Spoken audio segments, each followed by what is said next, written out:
Oh, I was thinking we were gonna be tough to get a quorum, but we have plenty. Yeah. Recording? Yeah. All right, all. I'd like to call the order of this meeting of the Newburyport Historical Commission. Thursday, March, was it 26th, I believe?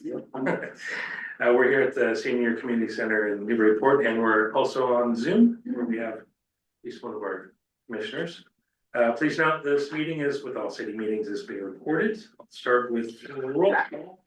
Andrew Bernhardt, not here. Mark Sandrone, I believe, is not here as well. Scott Clark. I'm here. Thank you. Chris Fay. Here. Thank you. Alan Markey. Here. Thank you. Ed Normer. Here. Thank you.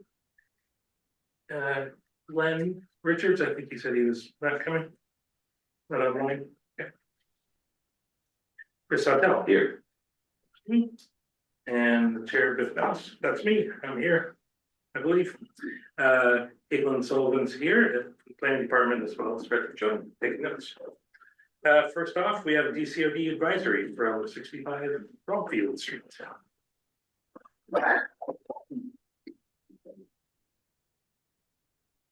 No, just some kind of calm meeting this evening. Yeah, right. Yes,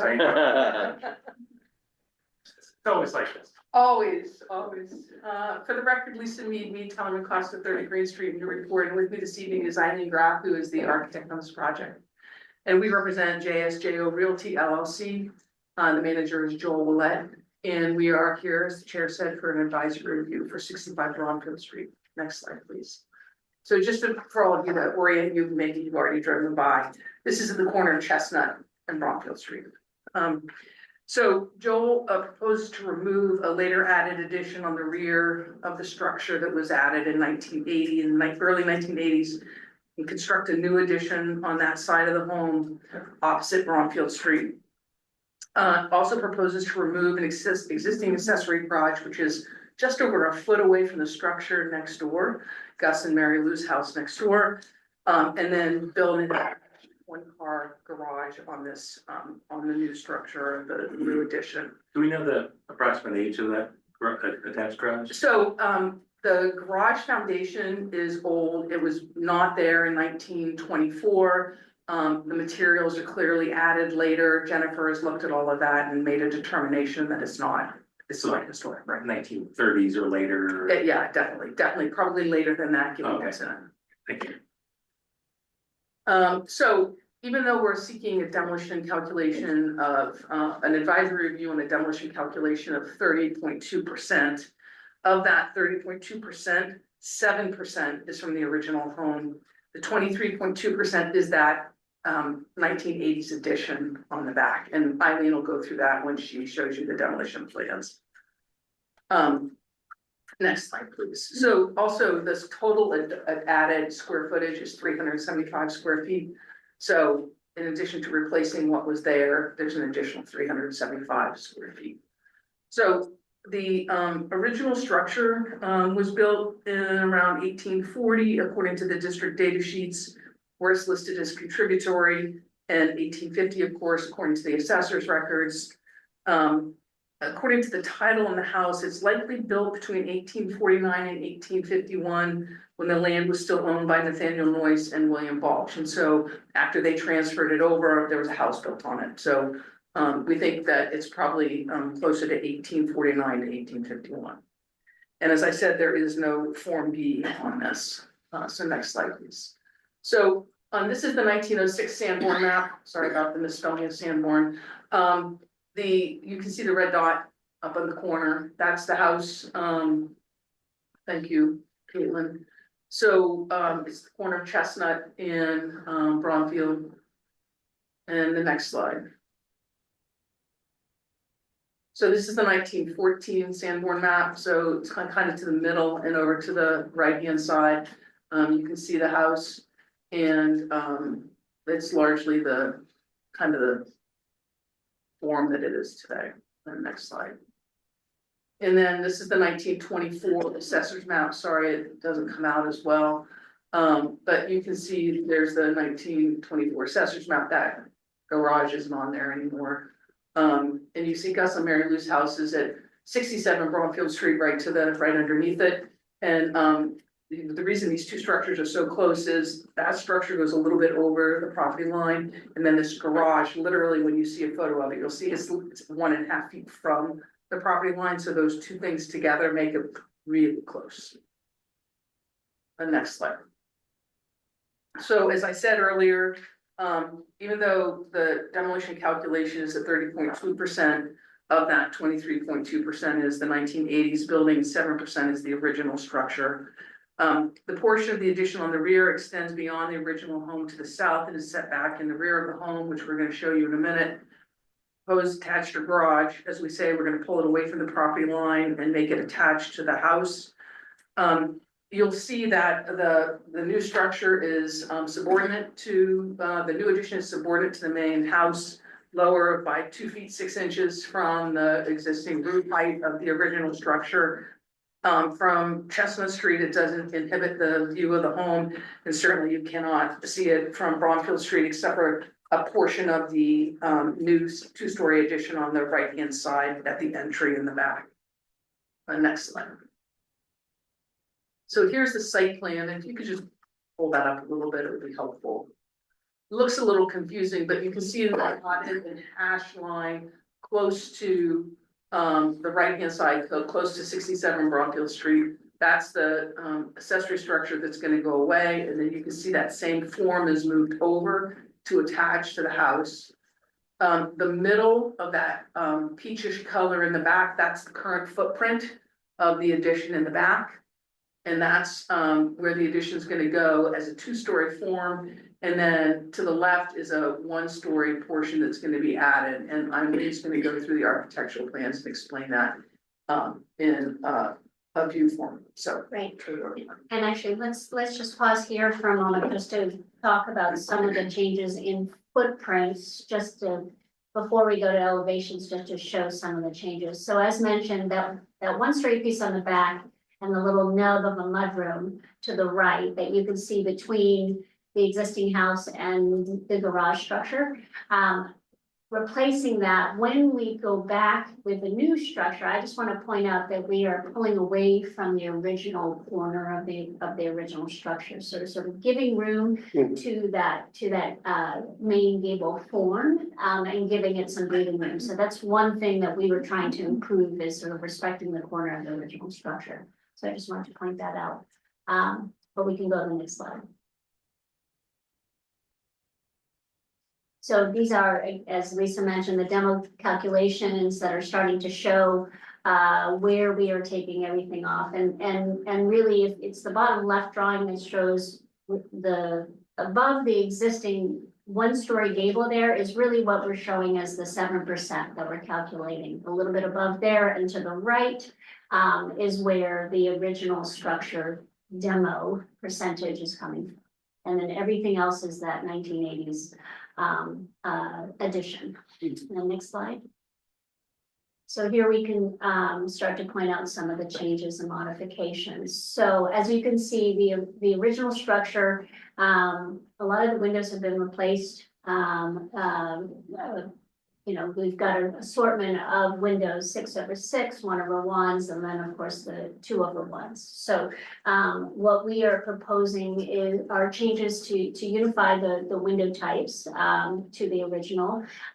We're hoping to bring back and restore the original structure. Restoration to the foundation, which is brick, underneath that bay. The panels, the clapboards and trim, etc., restore as needed with natural materials. On the right side is where you see some of those changes, which is bringing that detached single car accessory structure to be attached to the building. And what you're seeing, instead of that small mudroom, we have a two-story space there. But again, as shown in that plan, it's pushed back and off the corner, which we will see. Again, why I showed it in plan, because it's hard to see when it's behind on the bottom right drawing, you see the side of the garage, single car, garage. And then right behind that is the two-story, I'll call it the mudroom addition for now, or the connector, and then it's the two-story gable added behind that. Next slide. And then here is a better view to explain the pieces, mostly on that southern elevation, the bottom left drawing. So here we can break it down, what you were seeing in plan, and starting from the right side of the building, we have that one-story piece that's closest to Chestnut. Again, pulled further back from that corner there, but then replacing what was a one-story gable, we're coming back with a narrower two-story structure there, which is meeting the eave lines of the existing. As mentioned earlier, the ridge line sits 2.5 feet lower than the original ridge line. So again, taking a more subordinate role. And then off of that to the left is that mudroom connector. And then to the left of that is the one-story accessory, what was once an accessory structure, now the attached one-car garage. And that is on the southern facing side of the property. Most of the addition that we're showing and have proposed is all sitting within a very compact area of the original footprint. So in many ways, actually, the back face of the two-story piece is just a hair actually further from the rear property line than before, and then kept all of the additions that we have, as you see in front of you, all within a very tight area. So in many ways, we were trying to preserve that openness. It's a big lot, and so our goals were to keep things compact and probably in the areas that are least obtrusive to the street face. There is the Chestnut side is actually considered the frontage of the property due to having more street frontage, but it's really sort of minimal in its presence with the one-story piece closest to the Chestnut Street side. So really sort of bringing down the scale as it got closer to Chestnut. As mentioned, restoring the materials that are on the building, bringing back high-end two over one Marvin Elevate windows. We're removing as you can see, the skylights from on the third floor, and so cleaning the roof lines there, and what you're seeing on the left, just to explain a little bit, left there, we did lose the bulkhead that was once existing, and we are replacing it with a walk-out basement. So that's what you're seeing on the left side there with the fencing there, to give protection to the staircase going down to the basement level, just for ease of access. And the next slide. So here we have some renderings. This one helps explain that intersection and the back corner there with the new mudroom entry. As Lisa was mentioning, what I think is a huge improvement is really pulling that accessory structure away from the property line and giving the breathing room back to the neighboring property.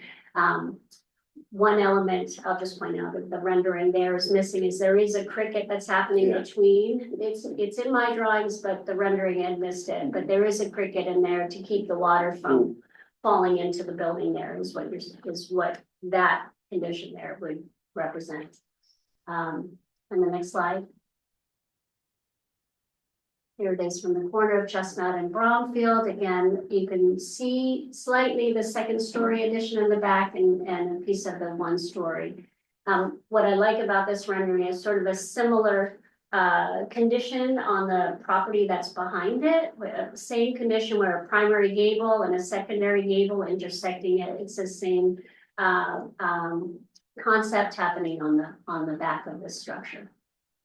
And one more rendering from the rear, and there we are on Chestnut Street viewing the back of the house. This is the southern side and the back of the structure. So again, simple in form with some smaller appendages on the right and then connecting to the garage on the left. Next slide. And so we're just gonna look at the neighborhood now, for your, as pursuant to your requirements. So the blue outline, of course, is the property in question, 65 Bromfield Street. And so if you go to the next slide, please. So, this gives me the chills thinking about the winter that we just had. Anyway, so you can see, the property at the corner, and then of course 67 Bromfield Street. So it's a view looking north on Bromfield Street. Next slide. And just a little bit closer, so you can see the difference between where the accessory structure is today and then the house itself. And next slide, please. And I really like this slide. Actually, the other slide shows it too, but you can see in actuality how close that is to the neighboring structure. And there are windows on that neighboring structure right there at that garage. So it's really gonna be nice to separate that a little bit, and I can tell you Gus and Mary Lou are very happy about that. So here's a straight on view. Next slide. So this is looking down Chestnut Street towards the back of the house as it exists today. Next slide, please. And this is on the opposite side of Bromfield Street, on the opposite corner. That's Prospect, corner Prospect and Bromfield. Next slide. And this is 69 Bromfield Street, so it's two houses up. And then, of course, you have the old school, which are condominiums at the corner of Bromfield Court and Bromfield Street. Next slide, please. So we're here to seek a report from you on the significance of the historic structure and building proposed for the demolition and the relative importance of such building or structure in the context of the block where the building and structure are located. Happy to answer any questions. Great, thank you. I have a couple questions. It looks like the chimneys are staying, okay, and is the front door, do we know, and the lights around it and the transom, are those, do we think those are original or? They are, Yeah. and they will remain. Great. He'll restore as needed. I'm curious, I would almost guess that bay window might have been an add-on in the 1870s or 80s or something. Yeah, well, we only have the 1906 Yeah. Sanborn. I think it's on that. I don't know if you want to go back up to that It 1906 shows the little- Sanborn. I think it was on the 1906 Sanborn. Certainly was on the later one, the first one. I mean, it reads a lot like the Italian. Yeah, can you? Yeah, there it is. You can see it. It's about, but it's something's there, right? And that there's a house down, just down this, not Bromfield, the other street that. Chestnut. Yeah, on Chestnut, Yeah. that has one of those same little Yeah. Italian kind of bay windows, so I'm just curious if we thought that was original, and maybe the building was a little bit older than 1850, or if we think that was added on. I mean, I know they added those things on fairly frequently. But Deed doesn't say whether there was a bay window or not. Yeah. It just says when the building showed up. Just one bit. Yeah, it's very off-putting. Sorry, it's very off-putting for one window. Yeah. And that, but I just have two questions. Are you gonna have to seek a variance? Like, it looks like the new garage does it meet the setback No, requirement? so you have to, if you go to the site plan, Caitlin, it's all special permits, and the reason is two front yards, one rear yard. Right, so the primary front yard is Chestnut Street because of the Yeah. change a couple of years ago on how you define primary yards on corner lots. Yeah, So the rear lot line is opposite Chestnut Street, which it requires a 25-foot setback. That existing structure is 14-ish So there's feet back, no- so it's already violating it. yeah. So we just need a special permit for non-conformities. And is the new garage gonna have a direct connection to the house, or is it walk outside and go in the front door or the side door? There is a direct connection from internally, yes. Just curious. Any other questions, comments? I just have an off-topic question. The house Gus and Mary Lou, is that what you Yeah. said? Their house, Yeah, didn't you know, like it's a very unique house in Newburyport because the Yeah. columns, like, right. I don't, so I've known, Revival. Yeah, I've not done They're just research not on really- it. I've known Gus and Mary Lou since I moved to Newburyport. Like, Okay. they're just great, they're great folks. But it is, yeah, very unique. That is for sure. I don't think know there's Form the B on that, history. houses are not. Sure, if there is. Oh, I would imagine. I just there's feel a like when you form. walk by, it just kind of stands out. Yeah, it's those columns, right? Southern And almost it's column. And the inside is, you know, they've maintained the inside. I mean, it's beautiful on the inside, but it's, yeah, I don't know about the columns. It almost suggests that the All right, standalone garage was like a spite or something. I mean, Oh, that, do you yeah. know which came first, the Gus and Mary Lou's house or the I garage? don't know the answer to that. Well, there's a I haven't building done the history oldest on map, them. right? Yeah. There's some sort of outbuilding on the oldest map there, but. Yeah, on the 1906 map, there's a building there, right? Stable. so somebody had their hand raised? Yep, Alan. Oh, Alan, you have a question? Yes, so one of the elevations, the front elevation shows shutters and also 6/6 windows. But the new proposal doesn't show either one of those. Are those original to the structure of the house? That So the 6/6 windows are actually, those are replacement windows. okay, And then it's the 2/1s that are actually period windows. Hmm. So I know it's confusing.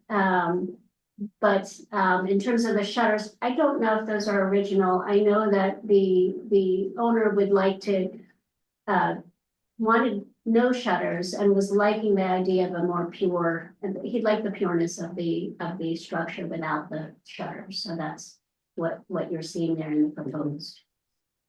It's rather tight, actually, in the bay window was part of the areas where he wanted to sort of clean it up a little bit. It felt really heavy with the shutters there, and then when he removed those, then he thought he'd like to remove them all.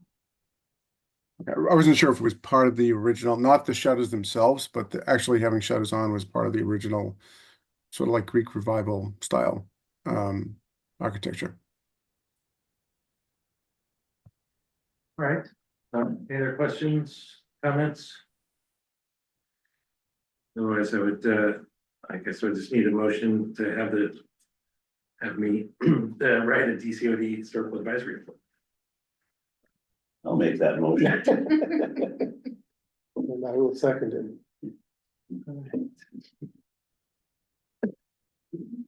All right, so the motion is to have the chair write the DCOD historical advisory report for the structure at 65 Brownfield Street. Scott Clark, Yes. Chris Bay, Yes. Alan Marquis, Yes, Ed Neumer, Yes. Chris Sawtell, Yes. and I vote yes as well, so that motion passes. We're all set there. Thank you, Mr. Chair. Just for timing, just so you know, tomorrow's our 21st day, so we haven't even applied Okay, to the ZBA yet, so we'll be applying before next Wednesday or Tuesday, I guess is the deadline. And so that means we're not gonna be on until end of April. Okay. 1st of May. I'll probably have it like right next week sometime. That'd be great. Okay, thank you very much. Okay, next up is just some correspondence. If you took a look at that, good, basically, Mass Historical went through that, PR for 38 Forester Street, who we also heard from recently, who accidentally replaced some windows. And it looked like it's basically all set except for some punctuation and, getting some stamps on everyone's signatures. So that should be hopefully taken care of soon, and then we'll get all the necessary signatures on that.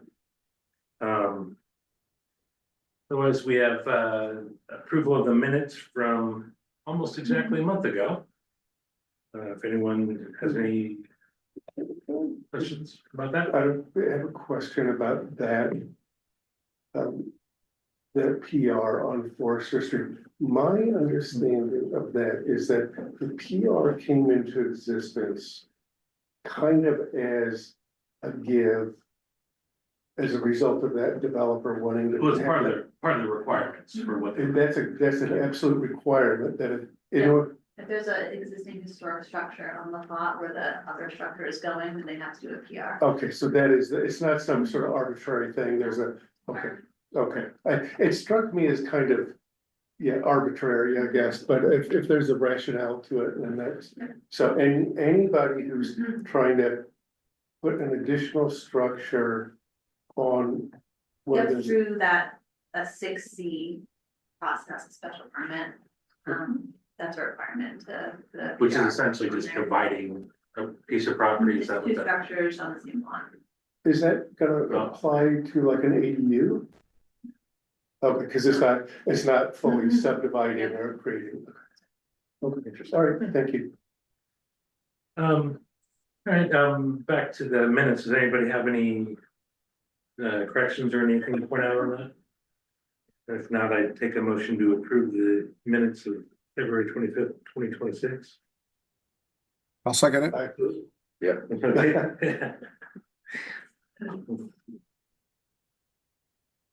All right, so the motion to approve the minutes of February 25th, 2026, Scott Clark. Yep. Chris Fay. I don't think I was here. Okay. I'll abstain. Alan Markey, Yes. thank you. Ed Normer, Yes. Chris Hotel. Yes. And I vote yes as well, so the motion passes.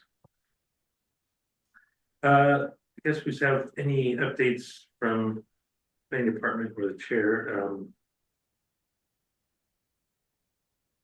do you, Caitlin, do you want to talk anything about the ordinance changes? That direct report. Oh, is Andy Here, online? do you want to give an update on this proposed demolition amendment, agenda item?